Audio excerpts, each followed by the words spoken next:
Hi there, Jessica Ortner here, your host for the Tapping World Summit. I'm so excited about this week because this week I get to share with you something that I love and I'm so passionate about, and that is the Tapping Insiders Club. We heard from so many of you that you love tapping, but you have some trouble being consistent with it. What if every day you had access to some of the world's leading EFT experts right in your own home? That is why we created the Tapping Insiders Club. One of the newest features in the Tapping Insiders Club 2.0 are Skype video interviews. This powerful technology allows us to bring to you, direct from anywhere in the world, the best EFT experts in video format. So in just a moment, you're going to get to listen to one of the leading voices in the tapping community, Carol Look. We'll be talking about how you can use EFT to attract more money into your life. Enjoy. Welcome, Tapping Insiders, to Attracting More Money with EFT. In this interview, we'll be speaking to Carol Look. Carol is an EFT master. She is trained as a clinical social worker and earned her doctoral degree in clinical hypnotherapy. Since discovering EFT, she has become a pioneer in the field. I'm so happy that she's with us. Welcome, Carol.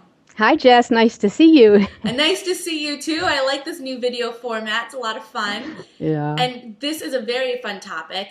You know, Carol, for some people, the idea that you can use a tool like tapping to make more money seems a bit far-fetched. You know, what does tapping on acupressure points have to do with how much money you have in the bank? So can you tell us how this actually works, how we can attract more money, and also what results you've seen? Sure. Well, remember that your external circumstances of financial abundance, they are mirroring or representing your internal consciousness, what we call prosperity consciousness. So if you have any blocks to wanting to make more money, any blocks to feeling deserving that you want more money, any emotional blocks from your family that money isn't a good idea or it's not safe to have it, any blocks you have will actually get in the way of your consciousness about abundance. So what we do with the tapping is, of course, we clear all the emotions about it, the fears and the anxieties, and we clear the limiting beliefs that might be in your way. So that's what it has to do with the tapping. The tapping is the best tool I have ever found to clear out all the blocks anybody has emotionally and with belief systems and their comfort zones of actually attracting and having more money, more financial abundance in their lives. Right. That makes a lot of sense. And Carol, you work with a lot of people. When someone comes to you and they say, Carol, I really need your help. I'm having huge problems with my finances. What is usually going on? Well, it's two things. Usually they have too much resistance around it. Right? They have resistance around money, which can be emotional or based in their beliefs, or they're not raising their vibration with law of attraction. So those two things are going on, and they're not aware of it. They think they're focusing on money and trying to get more, but the truth is they're really afraid or they have high anxiety around money. And I've just seen people change their financial situation, and I was my first experiment, of course, and I've changed my financial situation dramatically by just shifting the emotions that you have around money. We have to heal our relationship with money. And people say, well, I didn't know I had a relationship with money. We all have a relationship with money. So we need to heal that. And then so we have to heal that relationship with money. Also, can you tell us a bit more about the law of attraction and how our vibration plays a role? I know a lot of us know what the law of attraction is. It's been really big. It's now entering the mainstream. But how do you describe what it is? Well, law of attraction teachers say it's all about like attracts like. So you have to have matching vibrations. So when you're afraid because you don't have enough money in the bank, you can't get more money because your emotional state is about fear. So law of attraction says get lined up, raise your vibration, feel better about anything that you possibly can, raise your vibration so that you feel good and feel abundant. Now, people will say to me, but I don't have any abundance. That's the whole point. I don't have financial abundance in my bank account. And I say, well, how are you going to feel abundant then? You've got to find ways, law of attraction exercises, writing gratitude lists, being in nature, right? You've got to find a way to feel abundant because the energetic principle with law of attraction is you can't get wealthy when you feel poor. And people say, but I am poor. Find a way to feel wealthy. Find a way to feel abundant, and that's going to shift your vibration and then allow more opportunities, more serendipity. It's not magic like suddenly someone sends you a check, but you bump into opportunities, business change, your business can improve, and you want to work with law of attraction at the same time that you're lowering your resistance with EFT. Mm-hmm. Can you share with us some stories of how this has worked for people and different ways it shows up in people's lives? It's interesting. It's a good question because it shows up in many different ways. So the simple form is in annual earnings. So I have increased my income 700% since I started working with EFT and law of attraction. Now, I wasn't in terrible straits. I wasn't in poverty, but I was unhappy with what I was making and thought I could earn a lot more. 700% is off the charts, right? And I've helped many people do that.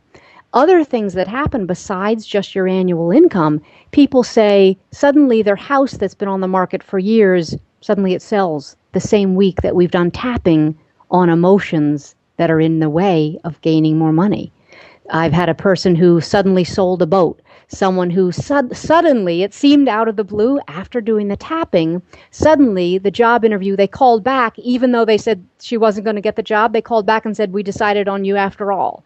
So it's these little things that happen that are serendipity, they're, good fortune, and the cash, the money actually does come in. People get contracts. They say, well, that's funny. I've been working on trying to land that client for months. Why did it happen right after we did the tapping?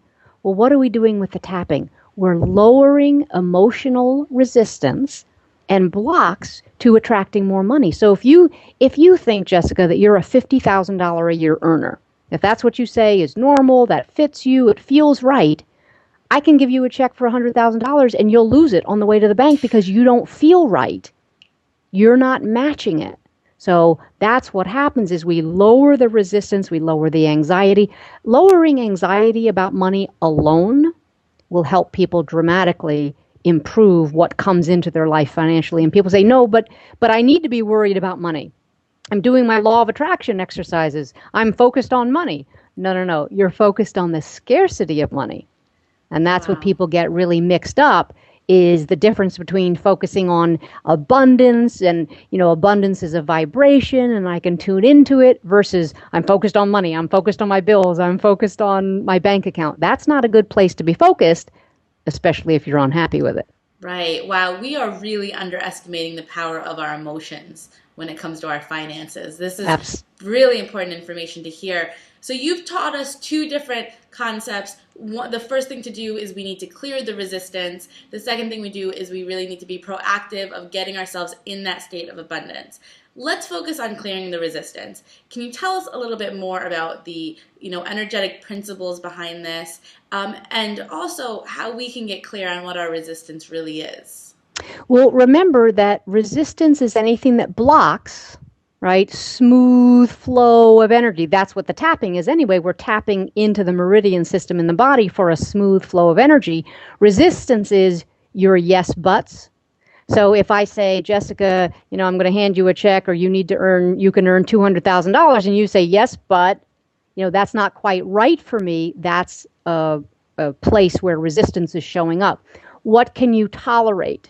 What can you handle? Can you see yourself, people listening, can they see themselves as $1 million a year earners or not? Are they stuck someplace? So the principles are, again, energetic, meaning it matches our inside. So our prosperity, our abundance consciousness, that's as far as we can go. So if your abundance consciousness is $25,000 a year, the energetic principles say the universe can't give you more than that. You'll lose it. You can't tolerate it, right? So those are the principles. So if someone is afraid of success and they're offered an opportunity that's incredibly successful, they'll sabotage it because it doesn't feel right energetically. If someone doesn't think it's safe to be successful, right, because they're afraid, let's say, of a colleague's jealousy or their siblings being upset about it, then they'll do something to sabotage, because energetically You've got to be on the same page. And that's really what goes on with people that they're not aware of. And it happened with me for a long time before I figured it out. Is that you say you're on the same page as financial abundance. You say you are, you say you want to be, but you're really not because of these fears, yes buts, oh, this isn't good, it may be a problem. That's what we're dealing with, is those, I'm afraid of success, money isn't good, I'm greedy to want more, or what everybody comes up with their own reasons why they shouldn't be successful. Do you find that most people are aware of the reasons why they're sabotaging themselves? No, that's the problem, is they think they're doing it right. They think they're following law of attraction, having happy thoughts. That's not what law of attraction is saying. Law of attraction says get lined up.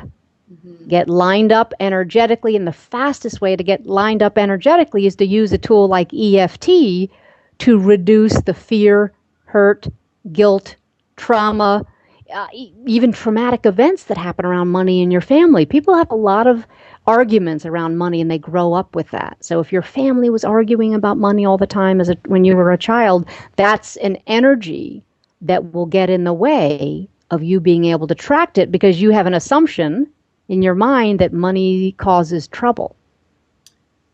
Right. I can imagine someone listening to this and they begin to start thinking about what their money blocks are. And a lot of things come up. Maybe things come up from their family or from their friends or just limiting beliefs. If we are getting all these different types of resistance, where do we begin to start? And what advice do you have for someone who feels like they're a bit overwhelmed and they just don't know where to start? Well, here's how I would make it a little simple for people, is split it up into your feelings about money, mm-hmm. fear, guilt, right? The emotions, anger, you could be angry at people with money. Those are the emotions, and we'll tap on those. Separate the emotions from the limiting beliefs. A belief might say, if you think about it, I don't feel safe making money. It's not safe to make money. I'm afraid of success. Success is dangerous. There's a belief that a lot of people have. Success isn't good for you. Okay, so those are beliefs. So separate your list of beliefs from your list of emotions. The biggest emotion around money, anxiety and fear, right? The most common limiting beliefs are, it's not safe to be successful. Too much will change in my life. Other people will be upset with me for being successful. So those are the difference. That's the difference between the feelings and the actual beliefs. Right. Now, I know near the end of this call, we're going to be doing some tapping with the audience.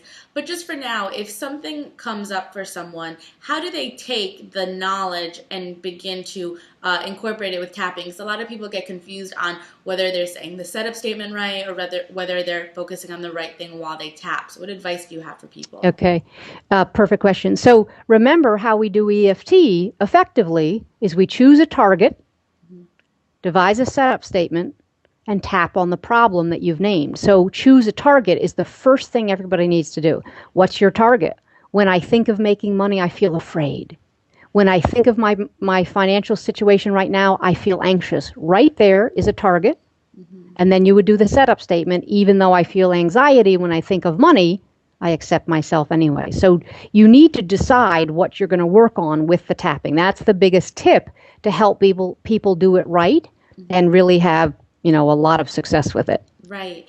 And what if you're tapping on one topic that has to do with money and you find that begins to subside, but another memory comes up around finances that creates anxiety? Do you switch to the next topic? Do you stick with what you're tapping on?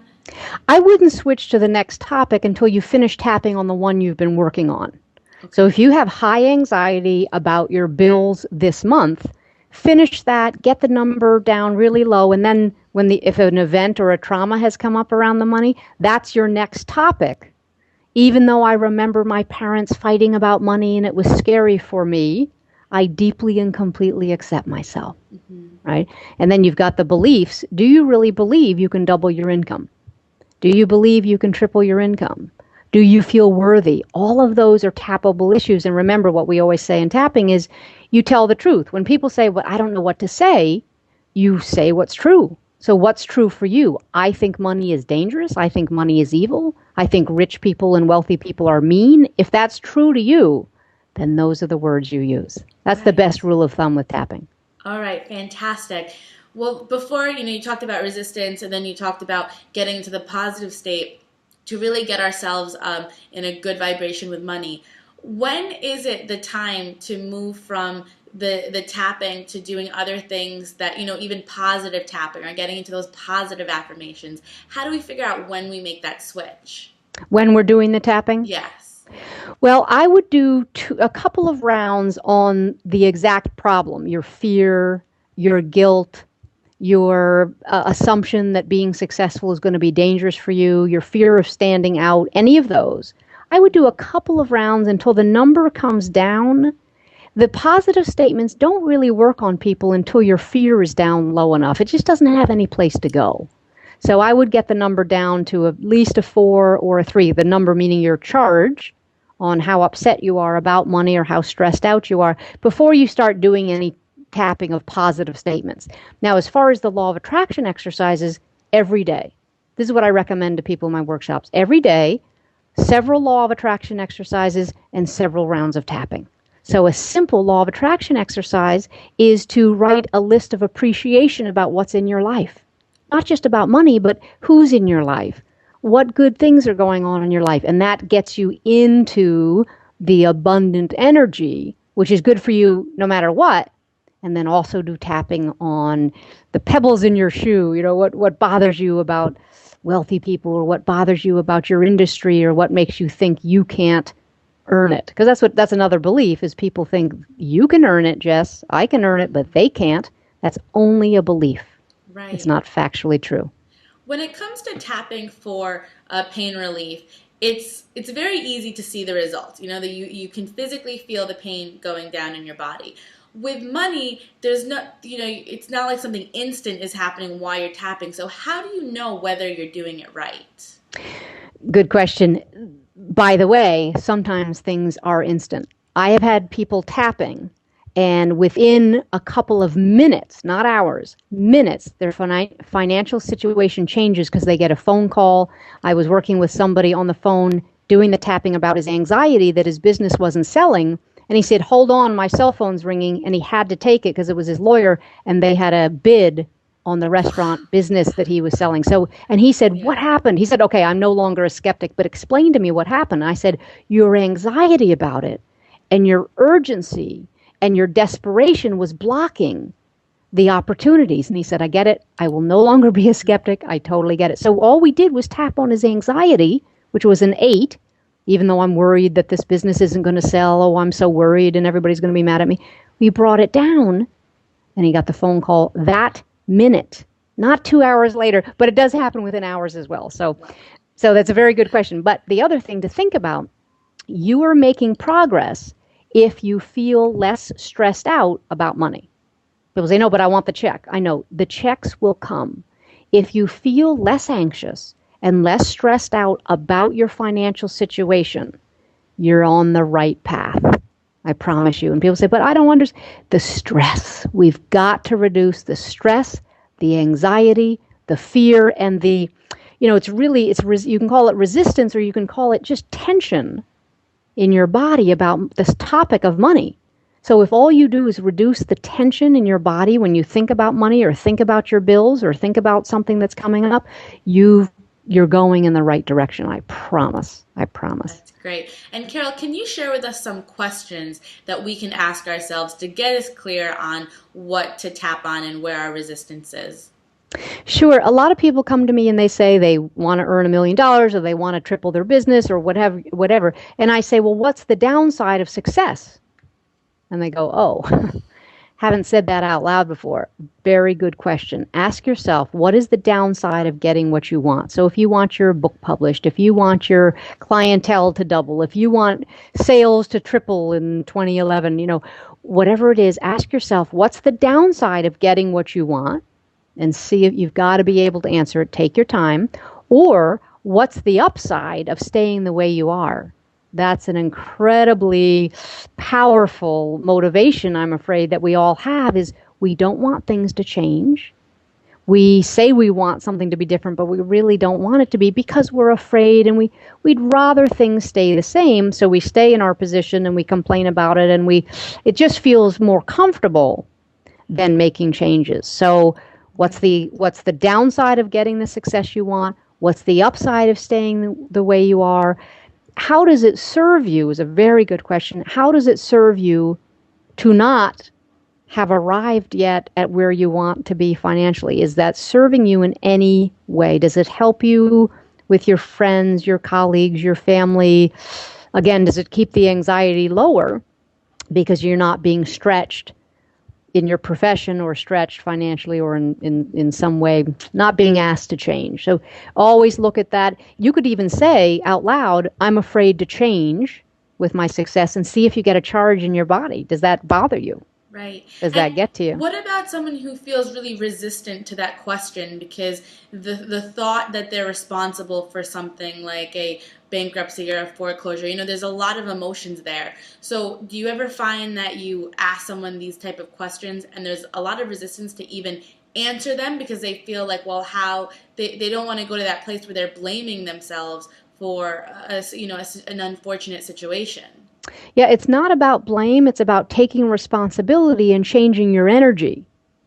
That's what we're talking about. We're not talking about blame. We're saying, is there any way that staying in your financial situation, it could be serving you? Take responsibility for it. Do you want to change it? If you want to change it, you've got to look at the road ahead of you and say, look at that boulder, got to move that one. Look at that obstruction, need to move that one, got to clear that one. That's what we have to do with health. Money, relationships, our job is to clear what's on our path, what's in the way. Yeah, that makes a lot of sense. I've also heard you talk about subconscious programming. Can you tell us what this is and how it plays a role in our finances? Well, I'm sure you've heard Bruce Lipton talk about kids under age 7 were basically little hypnotizable subjects, and we're taking in and downloading all of our family's beliefs about everything. Up until age 7. So we have subconscious programming from our families and our society that we grew up in about money, finances, and abundance. So if you can get to that subconscious programming, and sometimes we do just by asking the questions that we do in EFT, just by, tapping on our emotions, and then a memory comes up and we say, wow, that's funny. I'm remembering this fight my parents had when I was 8. About money. But what we can also do is tap on the assumption, because we know it's true, that we all have subconscious programming around money that's probably negative. People say, well, how do I know? The same question, how do you know if you're sabotaging? Take a look at your financial situation.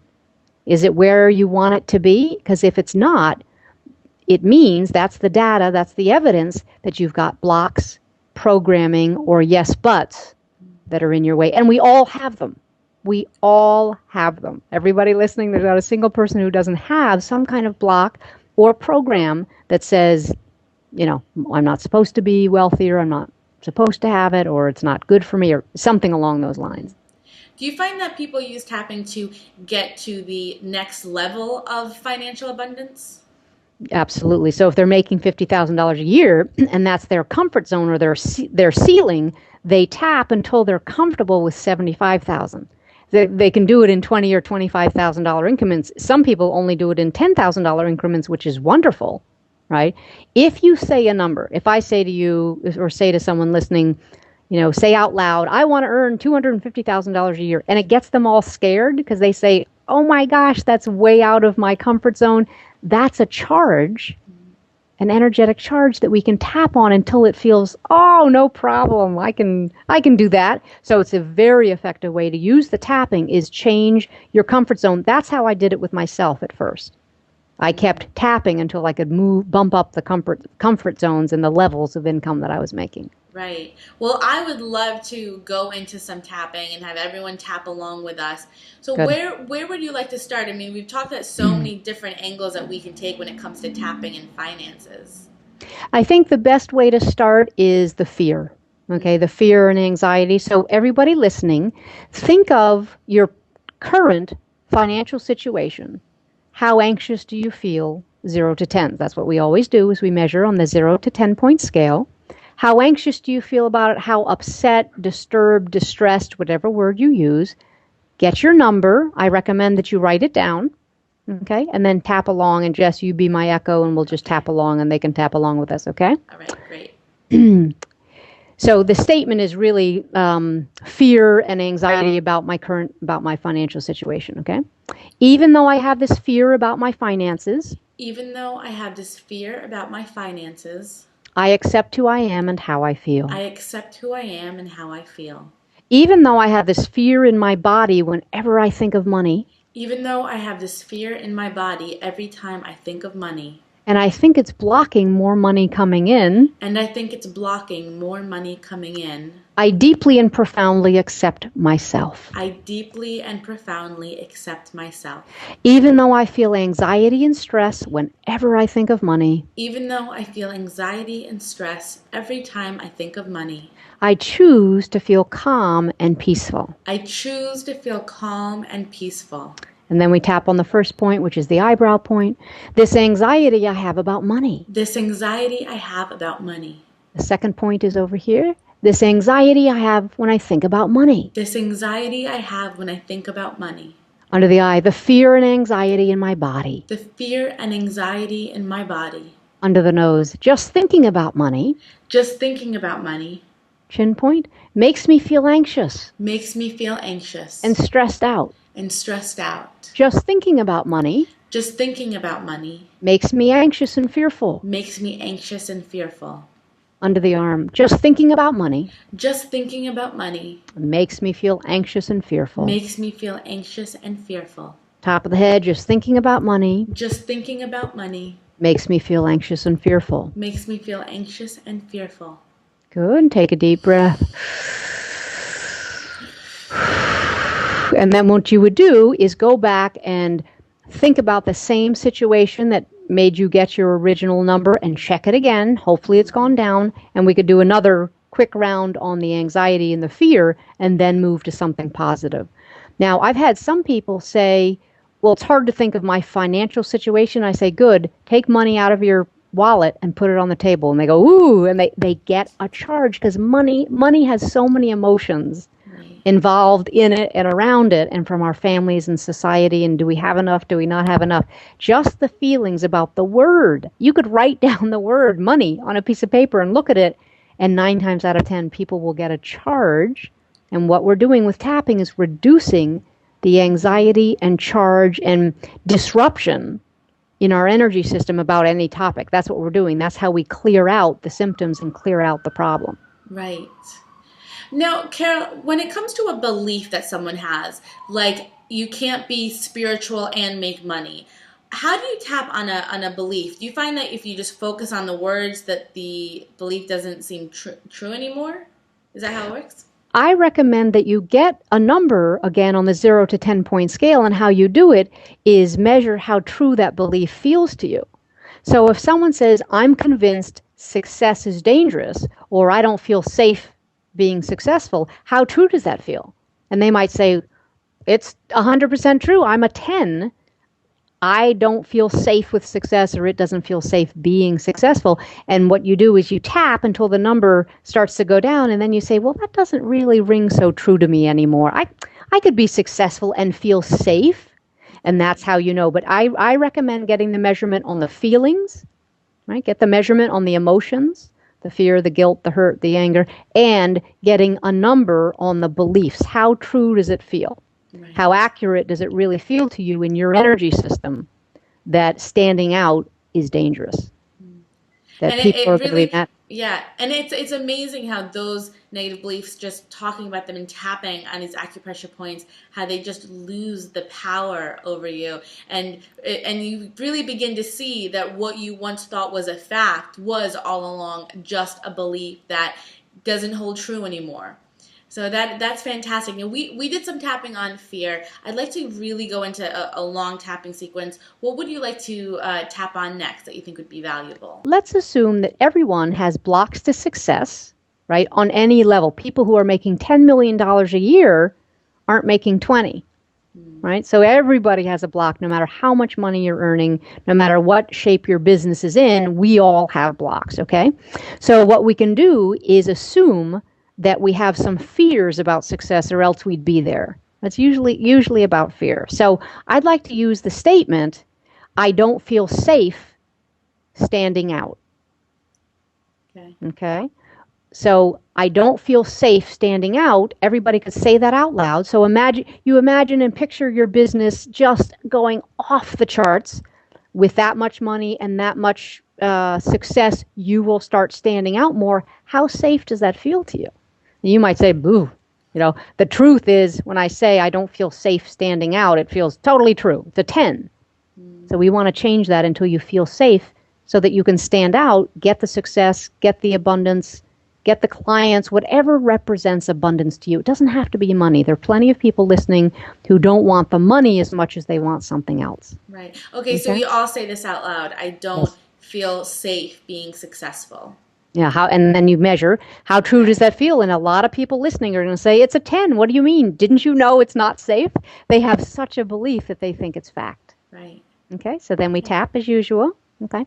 Even though the truth is, I don't feel safe standing out. Even though the truth is, I don't feel safe standing out. And being successful. And being successful. What if they hurt me? What if they hurt me? I deeply and profoundly accept myself anyway. I deeply and profoundly accept myself anyway. Even though the truth is I don't feel safe being successful. Even though the truth is I don't feel safe being successful. And standing out. And standing out. I deeply and profoundly accept who I am. I deeply and profoundly accept who I am.